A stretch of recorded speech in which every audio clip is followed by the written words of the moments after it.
4 ವಿಶೇಷ ಬುಲೆಟಿನ್ಗೆ ಸ್ವಾಗತ. ನಾನ್ ಶರ್ಮಿತಾ ಶೆಟ್ಟಿ. ಆಘಾತಕಾರಿ ವಿಚಾರ ಮೊದಲಿಗೆ ಹೇಳ್ಬಿಡ್ತೀವಿ. ಕರ್ನಾಟಕದಲ್ಲಿ 75ಕ್ಕೆ ಏರಿಕೆ ಆಗಿದೆ ಕೊರೋನಾ ಕೇಸ್.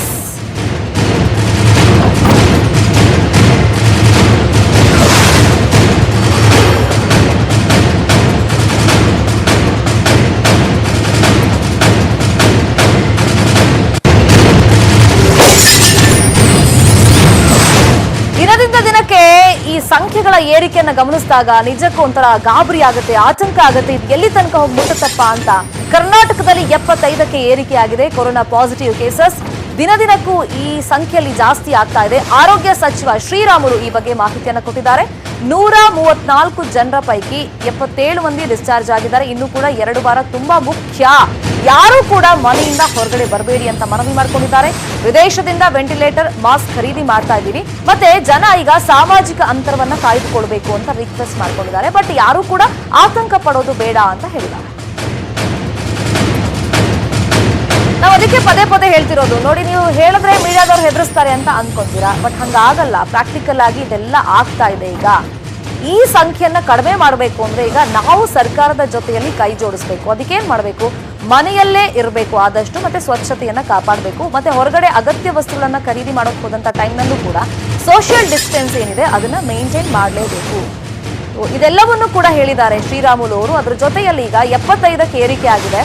ದಿನದಿಂದ ದಿನಕ್ಕೆ ಒಂದು ಆತಂಕ ಜಾಸ್ತಿ ಇದೆ.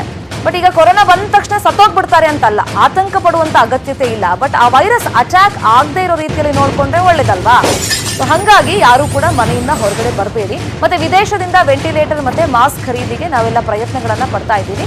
ಸಾಮಾಜಿಕ ಅಂತರವನ್ನ ಕಾಯ್ದುಕೊಳ್ಳೋದು ನಿಮ್ಮ ಜವಾಬ್ದಾರಿ ಅಂತ ಮನವಿಯನ್ನ ಮಾಡ್ಕೊಂಡಿದ್ದಾರೆ.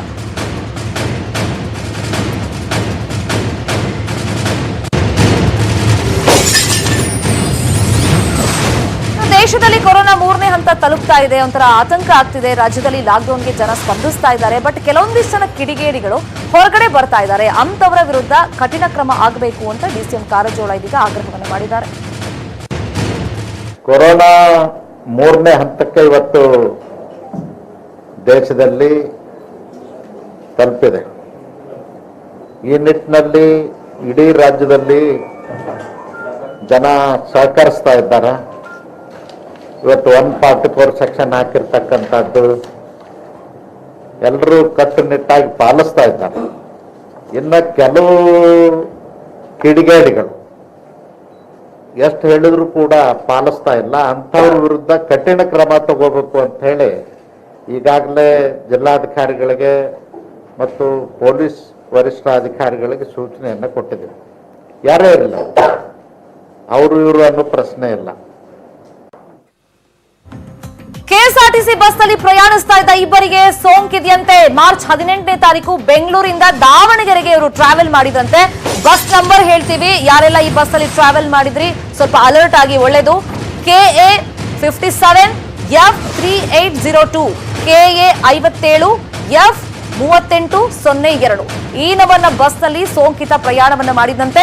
ಮಾರ್ಚ್ 21ಕ್ಕೆ ಬೆಂಗಳೂರಿಂದ ಮಂಗಳೂರಿಗೆ ಮತ್ತೊಬ್ಬ ತೆರಳಿದ್ದ. ಆ ಬಸ್ ನಂಬರ್ ಕೂಡ ಹೇಳ್ತಾ ಇದ್ದೀವಿ, KA 19 F3329 KA 19 F3329 ಈ ನವನ್ನ ಬಸ್ ನಲ್ಲಿ ಸೋಂಕಿತ ತೆರಳಿದ್ದ.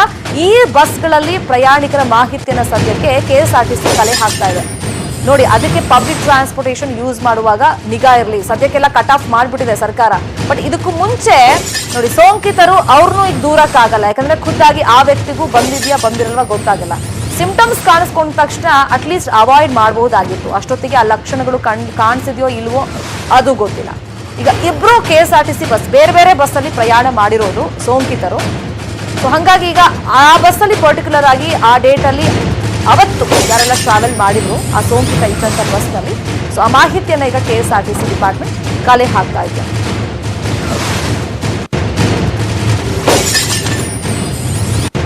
ಮತ್ತೊಂದ್ಸತಿ ಮಾಹಿತಿ ಕೊಟ್ಬಿಡ್ತೀವಿ ಯಾವ್ಯಾವ ಬಸ್ ಅಂತ. ಯಾರಾದ್ರೂ ಆ ಟೈಮ್ ನಲ್ಲಿ ಆ ಡೇಟ್ ಅಲ್ಲಿ ಪ್ರಯಾಣ ಮಾಡಿದ್ರೆ ಸ್ವಲ್ಪ ಅಲರ್ಟ್ ಆಗಿ ತಪಾಸಣೆಗೆ ಒಳಪಡಿ.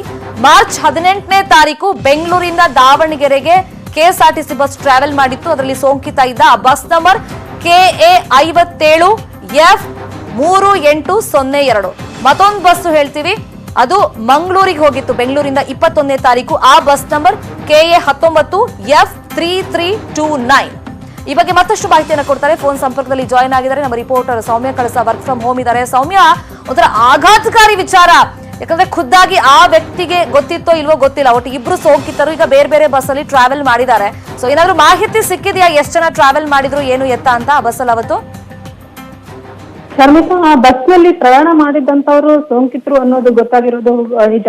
ಆದ್ರೆ ಅಲ್ಲಿ ಯಾವ ಒಂದು ಬಸ್ ನಲ್ಲಿ ಯಾರೆಲ್ಲ ಪ್ರಯಾಣ ಮಾಡಿದ್ರು ಅನ್ನೋದ್ರ ಬಗ್ಗೆ KSRTC ಅವರು ಕೂಡ ಟ್ರ್ಯಾಕ್ ಮಾಡುವಂತಹ ಒಂದು ಪ್ರಯತ್ನವನ್ನ ಮಾಡ್ತಾ ಇದ್ದಾರೆ. ಇದ್ರ ಬಗ್ಗೆ ಅವರು ಸುತ್ತೋಲೆಗಳನ್ನ ಕೂಡ ಹೊರಡಿಸಿದ್ದಾರೆ. ಯಾರ್ಯಾರು ಪ್ರಯಾಣಿಕರು ರಿಸರ್ವೇಶನ್ಸ್ ನ ಮಾಡಿದ್ರು ಅವರ ಒಂದು ಮಾಹಿತಿ ಮಾತ್ರ ಸಿಗುತ್ತೆ, ಯಾಕೆಂದ್ರೆ ಅವರ ID ಪ್ರೂಫ್ ನ ಕಲೆಕ್ಟ್ ಮಾಡ್ಕೊಂಡಿರ್ತಾರೆ, ಅದ್ರ ಜೊತೆಗೆ ಅವರ ಒಂದು ಫೋನ್ ನಂಬರ್ಸ್ ಇರುತ್ತೆ, ಸೊ ಅವ್ರನ್ನ ಟ್ರ್ಯಾಕ್ ಮಾಡ್ಬೋದು. ಆದ್ರೆ ಎಲ್ಲಾ ಸೀಟ್ಸ್ ಫುಲ್ ಇಲ್ದಲಿದ್ದಂತ ಸಂದರ್ಭದಲ್ಲಿ ದಿಢೀರ್ ಅಂತ ಬಂದವರು ಕೂಡ ಏನೋ ಬಸ್ ಹತ್ಕೊಂಡು ಟಿಕೆಟ್ ತಗೊಳ್ಬಹುದು. ಅವ್ರ ID ಕಾರ್ಡ್ ನ ಬರೀ ತೋರಿಸಿರ್ತಾರೆ ಅಷ್ಟೇ, ಅದನ್ನೊಂದು ದಾಖಲೆ ಆಗಿ ಇರೋದಿಲ್ಲ ಡಿಪಾರ್ಟ್ಮೆಂಟ್ ಹತ್ರ. ಸೊ ಇಂಥ ಸಂದರ್ಭದಲ್ಲಿ ಈ ರೀತಿ ಒಂದು ಟ್ರ್ಯಾಕ್ ಮಾಡೋದು ತುಂಬಾನೇ ಕಷ್ಟ ಆಗುತ್ತೆ. ಸೊ ಈಗ ಒಟ್ನಲ್ಲಿ ಈ ಎರಡೂ ಪ್ರಯಾಣಿಕರು ಬೇರೆ ಬೇರೆ ಬಸ್ಗಳಲ್ಲಿ ಹೋಗಿರೋದ್ರಿಂದ ಈ ಒಂದು ಫಸ್ಟ್ ಪ್ರೈಮರಿ ಕಾಂಟ್ಯಾಕ್ಟ್ಸ್ ಮತ್ತು ಸೆಕೆಂಡರಿ ಕಾಂಟ್ಯಾಕ್ಟ್ಸ್ ಏನಿದೆ ಈ ಲಿಸ್ಟ್ ತುಂಬಾ ಉದ್ದ ಆಗುವಂತ ಸಾಧ್ಯತೆ ಇದೆ ಶರ್ಮಿತಾ. ಓಕೆ, ಇವಾಗ ಅಟ್ಲೀಸ್ಟ್ ಇವಾಗ ನಾವು ಮಾಧ್ಯಮದ ಮುಖಾಂತರ ಮತ್ತೆ KSRTC ಪ್ರಯಾಣಿಕರ ಗಮನಕ್ಕೆ ಅಂತ ಪೋಸ್ಟ್ ಮಾಡಿದ್ದಾರೆ, ಸೋಷಿಯಲ್ ಮೀಡಿಯಾದಲ್ಲೆಲ್ಲ ಟ್ರೈ ಮಾಡ್ತಾ ಇದ್ದಾರೆ. ಆದಷ್ಟು ಬೇಗ ಇಂಥವ್ರು ಯಾರು ಈ ಪರ್ಟಿಕ್ಯುಲರ್ 2 ಬಸ್ ಅಲ್ಲಿ ಓಡಾಡಿದ್ದಾರೆ, ನಂಬರ್ ಎಲ್ಲ ನಾವು ತೋರಿಸ್ತಾ ಇದ್ದೀವಿ, ಮತ್ತೆ ಸೋಷಿಯಲ್ ಮೀಡಿಯಾದಲ್ಲೂ ಸದ್ಯಕ್ಕೆ ಹಾಕಿದ್ದಾರೆ ಇಲಾಖೆ ವತಿಯಿಂದ, ಅಂತವ್ರು ಬೇಗ ಜಿಲ್ಲಾಸ್ಪತ್ರೆಗೆ ಹೋಗಿ ಡಾಕ್ಟರ್ ಅಡ್ವೈಸ್ ತಗೊಳ್ಳೋದು ಬೆಟರ್. ಸೌಮ್ಯ, ಏನಂತೀರಾ? ಖಂಡಿತ ಹೌದು, ಯಾಕೆಂದ್ರೆ ಅವರು ಒಂದು ಸುತ್ತೋಲೆನಲ್ಲಿ ಕೂಡ ಹೇಳಿದ್ದಾರೆ, ಈ ಬಸ್ ನಲ್ಲಿ ಯಾರ್ಯಾರು ಪ್ರಯಾಣಿಸಿದಿರಾ ಕೂಡಲೇ ಇರುವಂತಹ ಜಿಲ್ಲಾಸ್ಪತ್ರೆಯಲ್ಲಿ ತಪಾಸಣೆ ಮಾಡಿಸ್ಕೊಳ್ಳಿ ಅಂತ. ಸೊ ಎಲ್ರಿಗೂ ಈ ಒಂದು ಕೊರೋನಾ ಸ್ಪ್ರೆಡ್ ಆಗ್ತಾ ಇರೋದು, ಅದರ ಡೇಂಜರ್ಸ್ ಎಲ್ಲದ್ರ ಬಗ್ಗೆನೂ ಅರಿವಿದೆ. ಸಂಪೂರ್ಣ ಮಾಹಿತಿ ಗೊತ್ತಿಲ್ಲದೆ ಇರುವಂತಹ ವ್ಯಕ್ತಿಗಳಿಗೆ ಕೂಡ ಇದೊಂದು ಡೇಂಜರ್ ಇದೆ, ನಾವು ಅಟ್ಲೀಸ್ಟ್ ಹೋಗಿ ಒಂದು ತಪಾಸಣೆ ಮಾಡಿಸ್ಕೊಳ್ಬೇಕು, ಹೋಮ್ ಕ್ವಾರಂಟೈನ್ ಅಲ್ಲಿ ಇರ್ಬೇಕು, ಮನೆಯಲ್ಲೇ 14 ದಿನ ಇರ್ಬೇಕು, ಇನ್ನೊಬ್ಬರ ಸಂಪರ್ಕಕ್ಕೆ ಬರಬಾರ್ದು ಅನ್ನುವಂತಹ ಒಂದಷ್ಟು ಬೇಸಿಕ್ ವಿಚಾರಗಳು ಈಗಂತೂ ಎಲ್ರಿಗೂ ಗೊತ್ತಾಗಿದೆ. ಸೊ ಇಂಥ ಒಂದು ಸಂದರ್ಭದಲ್ಲಿ ಈ ರೀತಿ ಒಂದು ರಾಜಹಂಸ ಬಸ್ ನಲ್ಲಿ ಪ್ರಯಾಣ ಮಾಡಿರುವಂತವ್ರು ಏನಿದ್ದಾರೆ ಅವರೆಲ್ಲರ ಒಂದು ಆ ಬಸ್ಸಿನ ಸಂಖ್ಯೆ, ಅದರ ಒಂದು ಟೈಮಿಂಗ್ಸ್ ಎಲ್ಲದನ್ನು ಕೊಟ್ಬಿಟ್ಟು ಅವ್ರ ಹತ್ರ ಇರುವಂತಹ ಜಿಲ್ಲಾಸ್ಪತ್ರೆಗೆ ತೆರಳಿ ಅನ್ನುವಂತಹ ಒಂದು ಮಾಹಿತಿಯನ್ನು ಈಗಾಗಲೇ ರವಾನೆ ಮಾಡಲಾಗಿದೆ. ಬಹುಶಃ ಇದು ಮಾಧ್ಯಮಗಳ ಮೂಲಕ ಈಗಾಗಲೇ ಸಂಬಂಧಪಟ್ಟವರಿಗೆ ತಲುಪಿರುವಂತಹ ಸಾಧ್ಯತೆ ಕೂಡ ಇದೆ. ಯಾಕೆಂದ್ರೆ ಬಸ್ ನಂಬರ್ ನೆನಪಿರುತ್ತೋ ಇಲ್ವೋ, ಬಟ್ ಬೆಂಗಳೂರಿಂದ ಮಂಗಳೂರಿಗೆ ಹೋಗಿರೋದು, ಅದು ಸಂಜೆ 4:15 ಬಸ್ಸು ಮೆಜೆಸ್ಟಿಕ್ ನಿಂದ ಹೊರಟಿರೋದು ಅಂತ ಗೊತ್ತಾಗ ಖಂಡಿತವಾಗ್ಲೂ ಆ ಪ್ರಯಾಣಿಕರು ಆ ಒಂದು ಸುದ್ದಿಯನ್ನ ಗಮನಿಸಿದಾಗ ಅವರು ಚುರುಕಾಗಿ ಇದ್ರ ಬಗ್ಗೆ ಕಾರ್ಯಪ್ರವೃತ್ತವಾಗುವಂತ ಸಾಧ್ಯತೆಗಳು ಜಾಸ್ತಿನೇ ಇರುತ್ತೆ ಶರ್ಮಿತಾ. ಅಂದ್ರೆ ಈಗ ಎಲ್ರಿಗೂ ಬಂದಿರುತ್ತೆ ಬಸ್ಸಲ್ಲಿ ಪ್ರಯಾಣ ಮಾಡಿದವ್ರಿಗೆ ಅಂತ ನಾವು ಹೆದರಿಸ್ತಾ ಇಲ್ಲ, ಬೆಟರ್ ನೀವು ಹೋಗಿ ಚೆಕ್ ಮಾಡಿಸ್ಕೊಳ್ಳೋದು. ಮತ್ತೊಂದು ವಿಚಾರ ಸೌಮ್ಯ, ಈಗ 75ಕ್ಕೆ ಏರಿಕೆ ಆಗಿದೆ. ಗೋವಿಂದ್ ಕಾರಜೋಳ ಅವರು ಮಾತಾಡುವಾಗ ಹೇಳ್ತಾ ಇದ್ರು ನಮ್ಮ ದೇಶದಲ್ಲಿ 3rd ಸ್ಟೇಜ್ ಆಲ್ರೆಡಿ ನಾವು ಹೋಗಾಗಿದೆ ಅಂತ. ಒಂದು ಆತಂಕಕಾರಿ ವಿಚಾರ ಇದು. ಖಂಡಿತ ಹೌದು ಶರ್ಮಿತಾ, ಯಾವಾಗ ನೇರವಾಗಿ ಪ್ರಯಾಣಿಕರ ಸಂಬಂಧ ಇಲ್ಲದೇ ಇರುವಂತಹ ವ್ಯಕ್ತಿಗಳಿಗೂ ಪಾಸಿಟಿವ್ ಅಂತ ಬರುತ್ತೋ ರಿಪೋರ್ಟ್, ಆಗ ನಾವು 3rd ಸ್ಟೇಜ್ಗೆ ಎಂಟರ್ ಆದ್ವಿ ಆಫಿಷಿಯಲಿ ಅಂತ ವಿಶ್ವ ಆರೋಗ್ಯ ಸಂಸ್ಥೆ ಕೊಟ್ಟಿರುವಂತಹ ಮಾನದಂಡಗಳ ಪ್ರಕಾರ. ಸೊ ಆ ಪ್ರಕಾರ ಹೇಳಬೇಕಾದ್ರೆ ನಾವು ಕರ್ನಾಟಕದಲ್ಲಿ ಅಂತ ಒಂದು 2 ಕೇಸ್ಗಳನ್ನ ಆಗ್ಲೇ ನೋಡಿದೀವಿ. ಸೊ ಬೇರೆ ಬೇರೆ ರಾಜ್ಯಗಳಲ್ಲಿ ಕೂಡ ಈ ರೀತಿ ಒಂದು 10 ತಿಂಗಳ ಮಗು ನಮ್ಮ ಕರ್ನಾಟಕದ್ದು ಗಮನಿಸೋದಾದ್ರೆ ದಕ್ಷಿಣ ಕನ್ನಡ ಜಿಲ್ಲೆದು, ಆಮೇಲೆ ತುಮಕೂರಿನ ಆ ಒಬ್ಬ ವೃದ್ಧ, ಸೊ ಇವರೆಲ್ಲರ ಒಂದು ಕೇಸ್ಗಳನ್ನ ನೋಡಿದಾಗ್ಲೇ ಆಲ್ಮೋಸ್ಟ್ ಎಲ್ರಿಗೂ ಒಂದು ಆತಂಕ ಇತ್ತು. ಆದ್ರೆ ಆರೋಗ್ಯ ಇಲಾಖೆ 50-50 ಅಂತ ಹೇಳ್ತಾ ಇತ್ತು. ಆದ್ರೆ ಬಹುಶಃ ಈ ಒಂದು ಸಂಖ್ಯೆ ಜಾಸ್ತಿ ಆಗ್ತಾ ಇರೋದು ನೋಡಿದ್ರೆ ಆಗ್ಲೇ ಇಂಟರ್ನ್ಯಾಷನಲ್ ಫ್ಲೈಟ್ಸ್ ಎಲ್ಲ ಇಂಡಿಯಾಗ್ ಬರೋದು ಸ್ಟಾಪ್ ಆಗಿ ಸುಮಾರು ಟೈಮ್ ಆಗಿದೆ. ಸೊ ಹೊಸದಾಗಿ ಯಾರು ಪ್ರಯಾಣಿಕರು ಬಂದಿಲ್ಲ. ಈಗ ಯಾರು ಪ್ರಯಾಣಿಕರು ಆಲ್ರೆಡಿ ಬಂದಿದ್ದಾರೆ, ಏನಾದ್ರೂ ಅವರಿಗೆ ಸೋಂಕಿದ್ರೆ ಅದೀಗ ಗೊತ್ತಾಗ್ಬೇಕಷ್ಟೇನೆ. ಸೊ ಈಗ ಬರ್ತಾ ಇರುವಂತಹ ಹೊಸ ಕೇಸ್ಗಳು ಆ ಕ್ವಾರಂಟೈನ್ ಅಲ್ಲಿ ಇದ್ದವರ ಜೊತೆನಲ್ಲಿ ಅವರಿಗೆ ಸಂಬಂಧವೇ ಇಲ್ಲದೇ ಇರುವಂತಹ ಪ್ರಕರಣಗಳು ಕೂಡ ಬರ್ತಾ ಇರೋದ್ರಿಂದ 3rd ಸ್ಟೇಜ್ಗೆ ನಾವು ಎಂಟರ್ ಆಗಿದ್ದೀವಿ ಅನ್ನೋ ಮಾತನ್ನ ಬಹುಶಃ ಸಚಿವರು ಹೇಳಿರ್ಬೋದು. ಇದ್ರ ಬಗ್ಗೆ ಒಂದು ಅಧಿಕೃತ ಘೋಷಣೆ ಆರೋಗ್ಯ ಇಲಾಖೆ ಕಡೆಯಿಂದ ಆದ್ರಷ್ಟೇ ಇದ್ರ ಬಗ್ಗೆ ಸಂಪೂರ್ಣವಾದಂತಹ ವಿವರವನ್ನ ನಾವು ನೀಡೋದಕ್ಕೆ ಸಾಧ್ಯ ಆಗುತ್ತೆ. ಓಕೆ, ಥ್ಯಾಂಕ್ ಯು ಸೌಮ್ಯ ಕಳಸ ತಮ್ಮೆಲ್ಲ ಇನ್ಫಾರ್ಮೇಶನ್ಗೆ. ನೋಡಿ, ಸರ್ಕಾರ ಅಗತ್ಯ ಕ್ರಮಗಳನ್ನ ಕೈಗೊಂಡಿದೆ, ಆದ್ರೆ ಈ ಸಾವಿನ ಸಂಖ್ಯೆಯನ್ನ ಕಂಟ್ರೋಲ್ ಮಾಡೋಕೆ ಸಾಧ್ಯವಾಗ್ತಿಲ್ಲ. ದೇಶದಲ್ಲಿ 20ನೇ ಸಾವು ಆಗ್ಬಿಟ್ಟಿದೆ. ಕೇರಳದಲ್ಲಿ ಕೊರೋನಾಗೆ ಮೊದಲ ಬಲಿಯಾಗಿದೆ. ಎರ್ನಾಕುಲಂ ಜಿಲ್ಲೆಯಲ್ಲಿ 69 ವರ್ಷದ ವೃದ್ಧ ಸಾವನ್ನಪ್ಪಿದ್ದಾರೆ.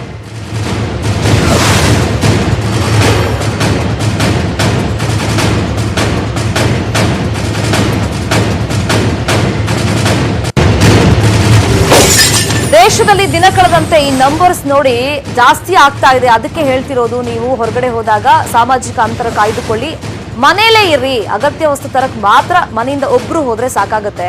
ಈ ಸಂಖ್ಯೆಗಳು ನೋಡಿದಾಗ ಗಾಬರಿ ಆಗುತ್ತೆ, ಆತಂಕ ಆಗುತ್ತೆ, ಇದು ಎಲ್ಲಿ ತನಕ ಹೋಗಿ ರೀಚ್ ಆಗುತ್ತಪ್ಪ ಅಂತ. ದೇಶದಲ್ಲಿ 20ನೇ ಸಾವಾಗಿದೆ. ಕೇರಳದ ಕೇರಳದಲ್ಲಿ ಮೊದಲ ಸಾವಾಗಿರೋದು. ಎರ್ನಾಕುಲಂ ಜಿಲ್ಲೆಯಲ್ಲಿ 69 ವರ್ಷದ ವೃದ್ಧ ಸಾವನ್ನಪ್ಪಿದ್ದಾರೆ. ಸೌದಿ ಅರೇಬಿಯಾದಿಂದ ಇವರು ವಾಪಸ್ ಬಂದಿದ್ರು ಅಂತ ವಿಚಾರ ಗೊತ್ತಾಗಿದೆ. ಅಲ್ಲಿಗೆ ದೇಶದಲ್ಲಿ 20ಕ್ಕೆ ಏರಿಕೆಯಾಗಿದೆ ಸಾವಿನ ಸಂಖ್ಯೆ.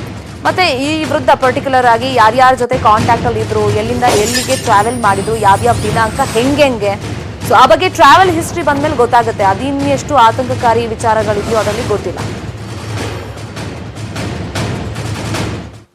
ದೇಶದಲ್ಲಿ ಹೆಚ್ಚಾಗ್ತಾನೆ ಇದೆ ಕೊರೋನಾ ಸೋಂಕಿತರ ಸಂಖ್ಯೆ. 863 ಮಂದಿಗೆ ಕೊರೋನಾ ಸೋಂಕು ಇದೆ ಅನ್ನೋದು ಕನ್ಫರ್ಮ್ ಆಗಿದೆ ನಮ್ಮ ದೇಶದಲ್ಲಿ. ಈಗಾಗಲೇ ಎಲ್ಲ ಆಸ್ಪತ್ರೆಗಳಲ್ಲಿ ಕೊರೋನಾ ವಾರ್ಡ್ ಅಂತ ಮಾಡಿದ್ದಾರೆ. ಅದಕ್ಕೆ ಸಪರೇಟ್ ಆಗಿ ಐಸೋಲೇಷನ್ ವ್ಯವಸ್ಥೆ ಎಲ್ಲ ಇದೆ. ಕೊರೋನಾ ವಿರುದ್ಧದ ಸಮರಕ್ಕೆ ರೈಲ್ವೆ ಇಲಾಖೆ ಕೂಡ ಸಾಥ್ ಕೊಟ್ಟಿದೆ. ಯಾವ ರೀತಿಯಾಗಿ ಅಂತಂದ್ರೆ, ಈಗ ರೈಲ್ವೆ ಬೋಗಿಗಳು ಕೊರೋನಾ ಆಸ್ಪತ್ರೆಗಳಾಗಿ ಪರಿವರ್ತನೆಯಾಗಿವೆ. ಐಸೋಲೇಷನ್ ವಾರ್ಡ್ಗಳಾಗಿ ರೈಲ್ವೆ ಬೋಗಿಗಳು ಸಿದ್ಧವಾಗಿವೆ. ಬೇರೆ ಬೇರೆ ಕಡೆ ಏನ್ ಮಾಡ್ತಿದ್ದಾರೆ, ಈಗ ಹೋಟೆಲ್ಗಳನ್ನ ಬುಕ್ ಮಾಡುದು. ಫಾರ್ ಎಕ್ಸಾಂಪಲ್ ನಮ್ಮ ರಾಜ್ಯದಲ್ಲೇ ಅಶ್ವಥ್ ನಾರಾಯಣ ಅವರ ಮೊನ್ನೆ ಹೇಳ್ತಾ ಇದ್ರು, 20,000 ಬೆಡ್ಗಳನ್ನ ನಾವು ಈಗ ಹೋಟೆಲ್ಗಳಲ್ಲಿ ಬುಕ್ ಮಾಡಬೇಕು ಅಂತಿದ್ದೀವಿ ಐಸೋಲೇಷನ್ಗೋಸ್ಕರನೇ ಅಂತ. ರೈಲ್ವೆ ಬೋಗಿಗಳು ಕೂಡ ಈಗ ಸಿದ್ಧವಾಗಿದೆ, ಐಸೋಲೇಷನ್ ವಾರ್ಡ್ಗಳಾಗಿ ಸಿದ್ಧವಾಗಿದೆ. ಯಾಕಂದ್ರೆ ರೈಲ್ವೆ ಈಗ ಕಂಪ್ಲೀಟ್ ಆಗಿ ಬಂದ್ ಮಾಡಿಬಿಟ್ಟಿದ್ದಾರೆ. ಎಲ್ಲೂ ಕೂಡ ದೇಶದಾದ್ಯಂತ ಎಲ್ಲೂ ರೈಲ್ವೆ ಸೇವೆ ಸದ್ಯಕ್ಕೆ ಲಭ್ಯವಾಗ್ತಿಲ್ಲ. ಸೊ ಈಗ ನಾವು ಫೋಟೋಸ್ ಗಮನಿಸ್ತಾ ಇದೀವಲ್ಲ, ಹೆಂಗೆ ಅದು ಆ ಬೋಗಿಗಳನ್ನ ಈಗ ಐಸೋಲೇಷನ್ ವಾರ್ಡ್ಗಳಾಗಿ ಮಾಡಿದ್ದಾರೆ, ಮಾರ್ಪಾಡು ಮಾಡಿದ್ದಾರೆ ಅಂತ. ಇದೊಂದು ಒಳ್ಳೆ ನಿರ್ಧಾರ ಆಕ್ಚುಲ್ ಆಗಿ. ಯಾಕಂದ್ರೆ ಈಗ ಎಲ್ಲಾ ಕಡೆ ಫೆಸಿಲಿಟಿ ಸಿಗ್ತಾ ಇಲ್ಲ. ಐಸೋಲೇಷನ್ ವಾರ್ಡ್ ಬೇಕೇ ಬೇಕಾಗುತ್ತೆ ಇಂತಹ ಪೇಷಂಟ್ಗಳನ್ನ ನಾವು ಟ್ರೀಟ್ ಮಾಡುವಾಗ, ಟ್ರೀಟ್ಮೆಂಟ್ ಕೊಡೋದಕ್ಕೆ. ಸೊ ಹಂಗಾಗಿ ಆಸ್ಪತ್ರೆಗಳಲ್ಲಿ ಈಗ ಜಾಗ ಸಾಕಾಗ್ತಿಲ್ಲ. ಯಾಕಂದ್ರೆ ಸಂಖ್ಯೆ ದಿನದಿಂದ ದಿನಕ್ಕೆ ಜಾಸ್ತಿ ಆಗ್ತಾ ಇದೆ. ಬೆಟರ್ ಅಂದ್ರೆ ಈಗ ಈ ಬೋಗಿಗಳೇನಿರುತ್ತೆ ರೈಲ್ವೆ ಬೋಗಿಗಳು, ಸೊ ಅದರಲ್ಲಿ ಐಸೋಲೇಷನ್ ವಾರ್ಡ್ ತರ ಅಲ್ಲಿ ಪರಿವರ್ತನೆ ಮಾಡಿದ್ದಾರೆ, ಚೇಂಜ್ ಮಾಡಿದ್ದಾರೆ.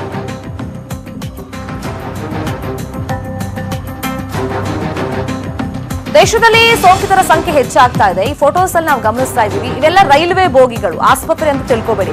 ಬಟ್ ಆಸ್ಪತ್ರೆಯಲ್ಲಿ ಏನ್ ಫೆಸಿಲಿಟಿ ಸಿಗುತ್ತೆ ಕೊರೋನಾ ಅಟ್ಯಾಕ್ ಆದ್ರೆ, ಅವೆಲ್ಲವೂ ಕೂಡ ಈಗ ಐಸೋಲೇಷನ್ ವಾರ್ಡ್ ಮತ್ತೆ ಚಿಕಿತ್ಸೆಗಳು ಏನೇನ್ ಬೇಕೋ ಅವೆಲ್ಲವೂ ಕೂಡ ಈ ರೈಲ್ವೆ ಬೋಗಿಯಲ್ಲಿ ಸಿಗುತ್ತೆ.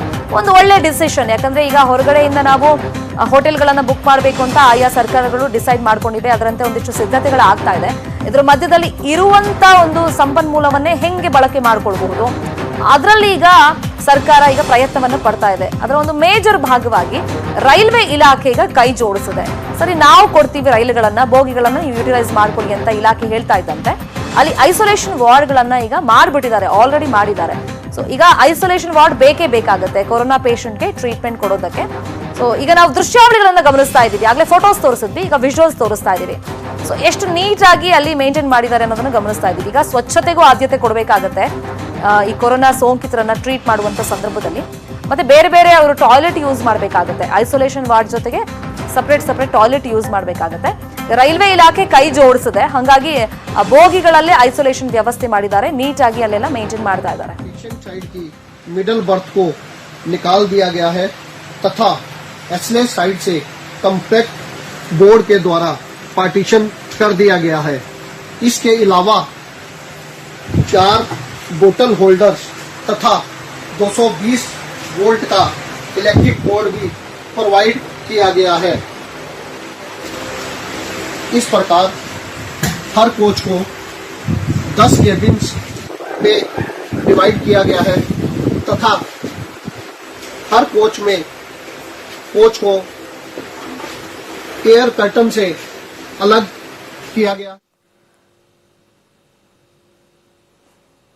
ಎಲ್ಲ ಕಡೆ ಸದ್ಯಕ್ಕೆ ಕೊರೋನಾದೇ ಭೀತಿ ಇರೋದು. ಅಂತ್ಯ ಸಂಸ್ಕಾರದಲ್ಲೂ ಕೂಡ ಕೊರೋನಾ ಭೀತಿಯಲ್ಲಿ ಆವರಿಸಿಬಿಟ್ಟಿದೆ. ಮಾಸ್ಕ್ ಧರಿಸಿ ಅಂತ್ಯ ಸಂಸ್ಕಾರದಲ್ಲಿ ಕೆಲವೊಂದಿಷ್ಟು ಜನ ಹೋಗಿ ಭಾಗವಹಿಸಿದ್ದಾರೆ. ಮಂಡ್ಯದ ಗುತ್ತಲಿನಲ್ಲಿ ನಡೆದಂತ ಅಂತ್ಯಕ್ರಿಯೆಯಲ್ಲಿ ಈ ಚಿತ್ರಣ ಕಂಡು ಬಂದಿರೋದು.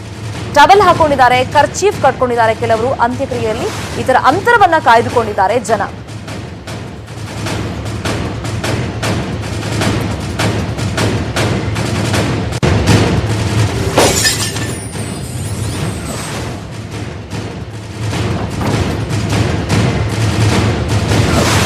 ಸಹಜವಾಗಿ ಈಗ ಯಾರಾದ್ರೂ ಸಾವನ್ನಪ್ಪಿಟ್ರೆ ಕೊರೋನಾ ಅಂತಾನೆ ಕನೆಕ್ಟ್ ಮಾಡ್ಬಿಡೋದು ಜಾಸ್ತಿ. ಈಗ ಅಂತ್ಯ ಸಂಸ್ಕಾರದಲ್ಲಿ ಕೊರೋನಾ ಭೀತಿ ಆವರಿಸ್ಬಿಟ್ಟಿದೆ. ಇದೆಲ್ಲ ಆಗಿರೋದು ಅಂತಂದ್ರೆ ಮಂಡ್ಯದ ಗುತ್ತಲಿನಲ್ಲಿ ಒಂದು ಅಂತಿಮ ವಿಧಿವಿಧಾನ ನಡೀತಾ ಇತ್ತು. ಆ ಸಂದರ್ಭದಲ್ಲಿ ಜನರಿಗೆ ಒಂದು ಆತಂಕ ಆಗಿದೆ. ಮತ್ತೆ ಅಲ್ಲಿ ಪಾರ್ಥಿವ ಶರೀರ ಹೊತ್ಕೊಂಡು ಹೋಗುವಂತ ಟೈಮ್ನಲ್ಲೂ ನಾವು ಗಮನಿಸ್ತಾ ಇದ್ದೀವಿ, ಜನ ಅಂತರವನ್ನ ಕಾಯ್ದುಕೊಂಡಿದ್ದಾರೆ. ಮತ್ತೆ ಟವಲ್ಲು, ಕರ್ಚೀಫು ಎಲ್ಲವನ್ನು ಕೂಡ ಮುಖಕ್ಕೆ ಅಲ್ಲಿ ಸುತ್ಕೊಂಡ್ಬಿಟ್ಟಿದ್ದಾರೆ. ಒಂಥರ ಮಾಸ್ಕ್ ಕೆಲವರು ಹಾಕೊಂಡ್ ಬಂದಿದ್ದಾರೆ. ಯಾರ ಹತ್ರ ಮಾಸ್ಕ್ ಇರೋದಿಲ್ಲ ಅವರು ಆ ಟವೆಲ್ಲು ಮತ್ತೆ ತಮ್ಗೇನೇನ್ ಸಿಗುತ್ತೆ ಆ ಬಟ್ಟೆಗಳನ್ನ ಮುಖಕ್ಕೆ ಅಲ್ಲಿ ಕಟ್ಕೊಂಡು ಬಂದಿದ್ದಾರೆ. ಸಾಮಾಜಿಕ ಅಂತರವನ್ನ ಕಾಯ್ದುಕೊಂಡಿದ್ದಾರೆ. ಒಂಥರ ಆತಂಕ ಈಗ ಸಹಜವಾಗಿ ಆಗೇ ಆಗತ್ತಲ್ವಾ. ಸಾವನ್ನಪ್ಪಿದ್ರೆ ಕೊರೋನಾ ಅಂತ ಜನ ಹೆದರ್ಕೊಳ್ತಾ ಇದ್ದಾರೆ. ಬಟ್ ಇದು ಕೊರೋನಾದಿಂದ ಸಾವನ್ನಪ್ಪಿರೋದಲ್ಲ. ಆದ್ರೂ ಕೂಡ ಜನರಿಗೆ ಒಂದು ಭಯ, ಆತಂಕ ಇದ್ದೇ ಇತ್ತು.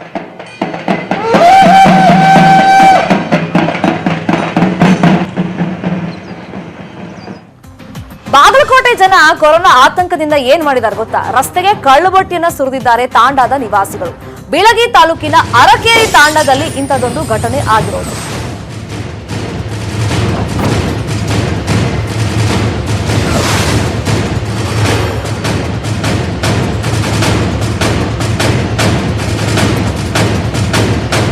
ಬಾಗಲಕೋಟೆಯಲ್ಲಿ ಕೊರೋನಾ ಆತಂಕದಿಂದ ಅಲ್ಲಿನ ಜನ ರಸ್ತೆಗೆ ಕಳ್ಳುಬಟ್ಟಿಯನ್ನ ಸುರಿದ್ಬಿಟ್ಟಿದ್ದಾರೆ. ತಾಂಡ ನಿವಾಸಿಗಳು ಬೀಳಗಿ ತಾಲೂಕಿನ ಅರಕೇರಿ ತಾಂಡದಲ್ಲಿ ಈ ಘಟನೆ ಆಗಿರೋದು. ಬೇರೆ ಊರಿನಿಂದ ಕಳ್ಳಬಟ್ಟಿ ಕುಡಿಯೋಕೆ ಅಂತ ಜನ ಬಂದಿದ್ದಾರೆ. ಕೊರೋನಾ ಹರಡೋ ಭೀತಿಯಿಂದ ರಸ್ತೆಗೆ ಕಳ್ಳಬಟ್ಟಿ ಸಾರಾಯನ್ನ ಜನ ಸುರಿದಿದ್ದಾರೆ.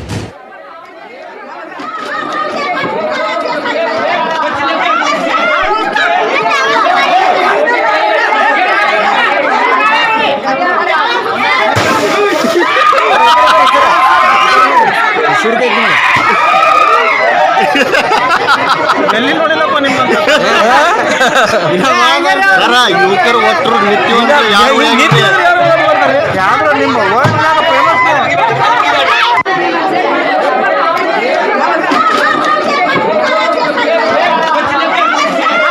ಮಾಡೋಣ ಅದನ್ನ ಬಿಗಿ ಮಾಡೋಣ. ಈ ಕಳ್ಳಬಟ್ಟಿ ಯಾವ್ಯಾವಾಗ ಜೋರಾಗ್ತದಂದ್ರ ಸರ್ಕಾರ ಯಾವಾಗ ಬಂದ್ ಮಾಡ್ತದ ಅವಾಗ ಜೋರಾಗಿದೆ. ಈಗ ಊರ ಹೆಸರು ಹೇಳುದು ಬೇಡ, ಒಂದೊಂದು ಊರಿಗೆ 8 ಊರಿನವ್ರು ಮುಗಿಬಿದ್ದಾರೆ ನಿನ್ನೆ. ನಮಗೆ ಕಳ್ಳಬಟ್ಟಿ ಕುಡಿಯೋದಕ್ಕಿಂತಲೂ ಇದ್ರದ್ದು ಭಯ ಜಾಸ್ತಿ ಆಗ್ಯದ. ಕರೋನಾ ಏನೋ ತಪ್ಪಾಗಿ ಸತ್ತರೆ ಕಷ್ಟ ಅಲ್ಲ ಸರ್. ಕಳ್ಳಬಟ್ಟಿ ಕ್ವಾಲಿಟಿ ತಪ್ಪಾಗಿ ಅಲ್ಪ ಇದಾಗಿರುತ್ತೆ ಅಂತಂದ್ರೆ ಇದ್ರ ಕುಡಿದ್ಬಿಟ್ಟಾರೆ.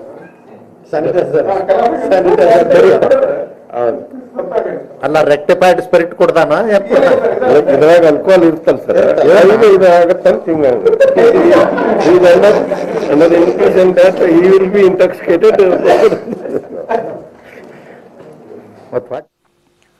ಮಹಾರಾಷ್ಟ್ರದಲ್ಲಿ ಕನ್ನಡಿಗ ಕಾರ್ಮಿಕರು ವಾಪಸ್ ಆಗ್ತಾ ಇದ್ದಾರೆ. ಕಾಲ್ನಡಿಗೆಯಲ್ಲೇ ಊರುಗಳತ್ತ ಕಾರ್ಮಿಕರು ಪಯಣವನ್ನು ಬೆಳೆಸಿದ್ದಾರೆ.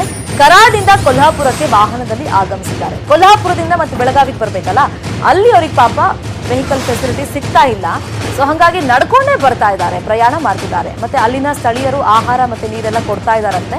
ವಾಹನದ ವ್ಯವಸ್ಥೆ ಮಾಡಿ ಅಂತ ಕನ್ನಡಿಗರು ಪಾಪ ಇದೀಗ ಬೇಡ್ತಾ ಇದ್ದಾರೆ. ಕೆಲವರು ವಿಡಿಯೋ ಮಾಡಿ ಅದನ್ನ ಸಂಬಂಧಪಟ್ಟವರಿಗೆ ಕಳಿಸ್ತಾ ಇದ್ದಾರೆ, ಜನಪ್ರತಿನಿಧಿಗಳಿಗೆ ಸ್ವಲ್ಪ ನಮಗೆ ಹೆಲ್ಪ್ ಮಾಡಿ, ಏನಾದರೂ ವೆಹಿಕಲ್ ಅರೇಂಜ್ ಮಾಡ್ಕೊಳ್ಳಿ ಅಂತ. ಈಗ ಕರಾಡ್ನಿಂದ ಕೊಲ್ಲಾಪುರಕ್ಕೆ ಬರೋ ತನಕ ಅವ್ರಿಗೆ ಪಾಪ ವೆಹಿಕಲ್ ಸಿಕ್ಕಿದೆ. ಬಟ್ ಅಲ್ಲಿಂದ ಬೆಳಗಾವಿಗೆ ಬರೋದಕ್ಕೆ ಅವ್ರಿಗೆ ಸಾಧ್ಯವಾಗ್ತಿಲ್ಲ. ಹಾಗಾಗಿ ಕಾಲ್ನಡಿಗೆಯಲ್ಲೇ ಅವರು ಬರ್ತಾ ಇದ್ದಾರೆ ಅನ್ನೋ ವಿಚಾರ ಗೊತ್ತಾಗಿದೆ. ಬಟ್ ಸ್ಥಳೀಯರೆಲ್ಲ ಸ್ವಲ್ಪ ಹೆಲ್ಪ್ ಮಾಡ್ತಿದಾರಂತೆ. ಸೊ ಬಟ್ ಅಲ್ಲಿಂದ ಇಲ್ಲಿ ತನಕ ನಡ್ಕೊಂಡು ಬರ್ಬೇಕಲ್ಲ, ಅದು ಸಾಧ್ಯ ಇಲ್ಲ. ಬಟ್ ಏನ್ ಮಾಡೋದು, ಊರಿಗೆ ಬರಲೇಬೇಕು ಅಲ್ಲಿರೋಕ್ಕಿಂತ. ಯಾಕಂದ್ರೆ ಅಲ್ಲಿ ಒಂದು ಶೆಲ್ಟರ್ ವ್ಯವಸ್ಥೆ ಇಲ್ಲ, ಮತ್ತೆ ಊಟ ತಿಂಡಿಗೆಲ್ಲ ತುಂಬಾ ಸಮಸ್ಯೆ ಆಗ್ತಾ ಇದೆ.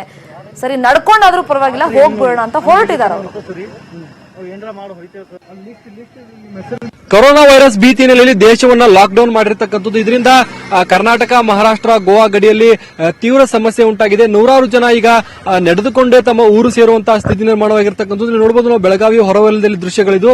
ಏನು ಅಂತಂದ್ರೆ ಇವರು ಏನು ಕೆಲಸಕ್ಕಾಗಿ ಮಹಾರಾಷ್ಟ್ರಕ್ಕೆ ಹೋಗಿದ್ರು, ಆದ್ರೆ ಇದು ಯಾವುದೇ ಬಸ್ ಸೌಕರ್ಯ ಮತ್ತು ಯಾವುದೇ ಸೌಕರ್ಯ ಇರದ ಹಿನ್ನೆಲೆಯಲ್ಲಿ ಇವರು ನಡೆದುಕೊಂಡೇ ತಮ್ಮ ಊರು ಸೇರಬೇಕಾದಂತಹ ಸ್ಥಿತಿ ನಿರ್ಮಾಣವಾಗಿದೆ. ಒಟ್ಟು ಗೋವಾದಿಂದ ಸುಮಾರು 500ಕ್ಕೂ ಹೆಚ್ಚು ಜನ ಈ ರೀತಿ ಅಂದ್ರೆ ಕಾಲ್ನಡಿಗೆಯಲ್ಲೇ ತಮ್ಮ ಊರನ್ನ ಸೇರ್ತಾ ಇದ್ದಾರೆ. ಇವರು 2-3 ದಿನಗಳಿಂದ ಯಾವುದೇ ರೀತಿ ಊಟ ಸಿಕ್ಕಿಲ್ಲ, ಜೊತೆಗೆ ಇವರಿಗೆ ಯಾವುದೇ ರೀತಿಯ ವ್ಯವಸ್ಥೆಯನ್ನ ಕೂಡ ಆಗಿಲ್ಲ. ಹೀಗಾಗಿ ಏನಂತಂದ್ರೆ ಇವರು ಕಾಲ್ನಡಿಗೆ ಮೂಲಕ ತಮ್ಮ ಊರನ್ನ ಸೇರ್ತಾ ಇದ್ದಾರೆ. ಪ್ರಮುಖವಾಗಿ ಇವರೆಲ್ಲರೂ ಕೂಡ ಗುಲ್ಬರ್ಗ ಮತ್ತು ಯಾದಗಿರಿ ಜಿಲ್ಲೆಯವರಾಗಿದ್ದಾರೆ. ಇಲ್ಲಿಂದ ಸುಮಾರು 350ಕ್ಕೂ ಹೆಚ್ಚು ಕಿಲೋಮೀಟರ್ ಇವರು ಸಾಗಬೇಕಿದೆ. ಹೇಗೆ ಸಾಗೋದು ಅನ್ನೋದು ದೊಡ್ಡ ಪ್ರಶ್ನೆಯಾಗಿದೆ. ಯಾವುದೇ ವಾಹನಗಳು ಇವರಿಗೆ ಸೌಕರ್ಯವಿಲ್ಲ, ಜೊತೆಗೆ ಯಾವ ವಾಹನದವರು ಕೂಡ ಇವ್ರನ್ನ ಹತ್ತಿಸ್ಕೊಂತ ಇಲ್ಲ. ಹೀಗಾಗಿ ಏನು ಅಂತಂದ್ರೆ ಇವರು ಸಂಕಷ್ಟಕ್ಕೆ ಇದಾಗಿದ್ದಾರೆ. ಕಾಲ್ನಡಿಗೆಯ ಮೂಲಕವೇ ಊರು ಸೇರಬೇಕಾದಂತ ಅನಿವಾರ್ಯ ಸ್ಥಿತಿ ಇದೆ. ಅದೇ ರೀತಿ ಗೋವಾ ಕರ್ನಾಟಕ ಗಡಿಯಲ್ಲೂ ಕೂಡ ನೂರಾರು ಜನ ಪಾದಯಾತ್ರೆಯ ಮೂಲಕವೇ ಅಂದ್ರೆ ಕಾಲ್ನಡಿಗೆಯ ಮೂಲಕವೇ ತಮ್ಮ ಊರನ್ನ ಸೇರ್ತಾ ಇದ್ದಾರೆ. ಬೆಳಗಾವಿಯಿಂದ ಕ್ಯಾಮರಾಮನ್ ಪ್ರವೀಣ್ ಜೊತೆ ಚಂದ್ರಕಾಂತ್ ಸುಗಂಧಿ, ನ್ಯೂಸ್ 18 ಕನ್ನಡ. ಮತ್ತಷ್ಟು ಸುದ್ದಿ ಬ್ರೇಕ್ ಆದ್ಮೇಲೆ. Welcome back. ಕ್ವಾರಂಟೈನ್ಗೆ 3 ಸ್ಟಾರ್ ಹೋಟೆಲ್ ಬಿಟ್ಕೊಡೋದಕ್ಕೆ ನಿರ್ಧಾರವನ್ನ ಮಾಡ್ಕೊಂಡಿದ್ದಾರೆ ಇಲ್ಲೊಬ್ಬ ಮಾಲೀಕರು 3 ಸ್ಟಾರ್ ಹೋಟೆಲ್ ಬಿಟ್ಕೊಡೋದಕ್ಕೆ ಮಾಲೀಕರು ಮುಂದಾಗಿದ್ದಾರೆ. ಚಾಮರಾಜನಗರದ ನಿಜಗುಣ ರೆಸಿಡೆನ್ಸಿ ಮಾಲೀಕರು ಈಗ ಒಪ್ಪಿಗೆಯನ್ನ ಕೊಟ್ಟಿದ್ದಾರೆ. ಇಂಥದ್ದೆಲ್ಲ ಆಗ್ಬೇಕಾಗುತ್ತೆ, ಯಾಕಂದ್ರೆ ಆಸ್ಪತ್ರೆಯಲ್ಲೇ ಎಲ್ಲರನ್ನು ಇಟ್ಕೊಂಡು ಟ್ರೀಟ್ ಮಾಡಕ್ ಆಗಲ್ಲ. ಮತ್ತಿವಾಗ ಕೆಲವೊಂದು ಸಿಂಪ್ಟಮ್ಸ್ ಕಾಣಿಸ್ಕೊಂಡಿದೆ, ಅವ್ರನ್ನ ಆಸ್ಪತ್ರೆಯಲ್ಲಿ ಹಿಡ್ಕೋಬೇಕು, ಆ ಥರ ಏನಿಲ್ಲ. ಕೆಲವ್ರನ್ನ ಮನೆಗೆ ಕಳಿಸ್ತಾ ಇದ್ದಾರೆ, ಕೆಲವ್ರನ್ನ ಈಗ ಐಸೋಲೇಟ್ ಮಾಡಿರೋಕ್ಕೆ ವ್ಯವಸ್ಥೆಗಳು ಸಾಕಾಗ್ತಿಲ್ಲ. ಅದಕ್ಕೋಸ್ಕರ ಈಗ ಇಂಥದ್ದೆಲ್ಲ ಆದರೆ ಸ್ವಲ್ಪ ಹೆಲ್ಪ್ ಆಗುತ್ತೆ. ಈಗಾಗಲೇ ಅಂಬೇಡ್ಕರ್ ಭವನದಲ್ಲಿ ಕ್ವಾರಂಟೈನ್ ವಾರ್ಡ್ ಮಾಡಿದ್ದಾರೆ. ಇನ್ನಷ್ಟು ವಾರ್ಡ್ ಅನ್ನ ತೆರೆಯೋದಕ್ಕೆ ಈಗ ಜಿಲ್ಲಾಡಳಿತ ಡಿಸೈಡ್ ಮಾಡಿಕೊಂಡಿದೆ. ಜಿಲ್ಲಾಡಳಿತಕ್ಕೆ ಸಾಥನ್ನ ಕೊಟ್ಟಿದ್ದಾರೆ ಉದ್ಯಮಿ ನಿಜಗುಣ ರಾಜು. ಈ ಬಗ್ಗೆ ಮಾತಾಡೋದಕ್ಕೆ ಖುದ್ದಾಗಿ ಉದ್ಯಮಿ ನಿಜಗುಣ ರಾಜು ಅವರೇ ನಮ್ಮ ಜೊತೆ ಫೋನ್ ಸಂಪರ್ಕದಲ್ಲಿ ಜಾಯ್ನ್ ಆಗಿದ್ದಾರೆ. ನಿಜಗುಣ ರಾಜು ಅವರೇ, ನಿಮ್ಮನ್ನ ಅಭಿನಂದಿಸ್ತೀವಿ ನಾವು. ಇಂಥದ್ದೆಲ್ಲ ಆಗ್ಬೇಕು.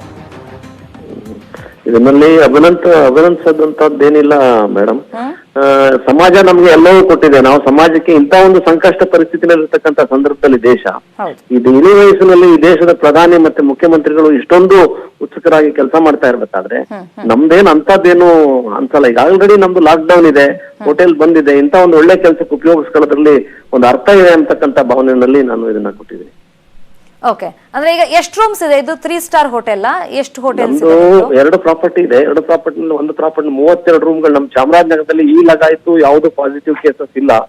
ಎಲ್ಲಾ ಶಂಕಿತರು ಮಾತ್ರ ಇರೋದು, ಸೋಂಕಿತರು ಯಾರು ಇಲ್ಲ ಇದುವರೆಗೆ.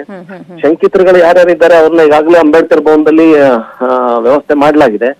ಮತ್ತೆ ಇನ್ನೂ ಹೆಚ್ಚಿನ ಅವಶ್ಯಕತೆ ಬೀಳುತ್ತೆ ಅನ್ನೋ ದೃಷ್ಟಿಯಿಂದ ನಾವು ಈಗಾಗಲೇ ನಮ್ದು 32 ಕೊಠಡಿಗಳನ್ನ ಅವ್ರಿಗೆ ಕೊಡ್ಲಿಕ್ಕೆ ನಾವು ಸಿದ್ಧ ಮಾಡ್ಕೋತಾ ಇದ್ದೇವೆ. ಹಾಗಾಗಿ ಇಂಥ ಒಂದು ದೇಶ ಒಂದು ಸಂಕಷ್ಟದ ಪರಿಸ್ಥಿತಿಯಲ್ಲಿ ನಾಗರಿಕ ಸಮಾಜದ ನಾವೆಲ್ಲರೂ ಜವಾಬ್ದಾರಿತ ಸ್ಥಾನದಲ್ಲಿ ಇರ್ತಕ್ಕಂಥ ನಾವೆಲ್ಲರೂ ಮಾನವೀಯ ಮೌಲ್ಯಗಳನ್ನ ಎತ್ತಿ ಹಿಡಿಬೇಕು ಅಂತಕ್ಕಂಥದ್ದು ನನ್ನ ಆಶಯ. ಇನ್ನೊಂದು ವಿಚಾರ, ಈಗ ನೀವು ರೆಡಿ ಇದ್ದೀರಾ? ಜಿಲ್ಲಾಧಿಕಾರಿಗೆ ಮತ್ತೆ ಉಸ್ತುವಾರಿ ಸಚಿವರಿಗೆಲ್ಲ ಲೆಟರ್ ಬರ್ದಿದ್ದೀರಾ? ಆ ಕಡೆಯಿಂದ ನಿಮ್ಗೆ ರೆಸ್ಪಾನ್ಸ್ ಬಂದಿದ್ಯಾ? ಇಲ್ಲ, ಬಂದಿದೆ. ಅವಶ್ಯಕತೆ ಬಿದ್ದಾಗ ಉಪಯೋಗಿಸ್ಕೊತೀವಿ ಅಂತ ಹೇಳಿದ್ದಾರೆ. ನಾನು ಅವ್ರಿಗೆ ವಾಟ್ಸಾಪ್ ಅಲ್ಲೂ ಕಳಿಸಿದ್ದೀನಿ, ಲೆಟರ್ ಮಾಡಿ ಕಳಿಸಿದ್ದೀನಿ.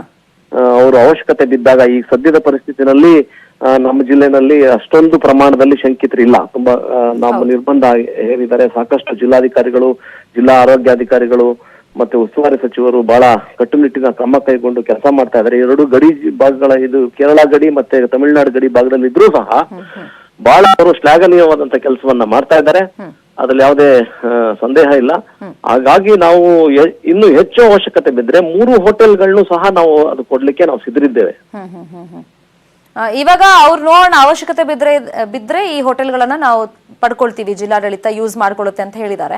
ಬಟ್ ಇವಾಗ ಬೇಸಿಕ್ ಆಗಿ ಏನೇನು ಬೇಕು ಫೆಸಿಲಿಟೀಸ್ ಅದೆಲ್ಲ ಪ್ರೊವೈಡ್ ಮಾಡ್ಕೊಂಡಿದ್ದೀರಾ ನೀವು? ರೆಡಿ ಕ್ವಾರಂಟೈನ್ಗೆ ಒಂದು ಹೋಟೆಲ್ ಅಂದ್ಮೇಲೆ ಅಲ್ಲಿ ಟಿವಿ ಇರ್ತದೆ. ಹೌದು, ಕ್ವಾರಂಟೈನ್ಗೆ ಬೇಕಾದಂತ ಸೌಲಭ್ಯಗಳೆಲ್ಲ ಇದೆ. ಸೋಂಕಿತರಾದ್ರೆ ಅವ್ರಿಗೆ ಹೆಚ್ಚಿನ ಅವಶ್ಯಕತೆಗಳು ಬೀಳ್ತದೆ, ಅದು ಹಾಸ್ಪಿಟಲ್ ಆಗ್ಬೇಕಾಗುತ್ತೆ.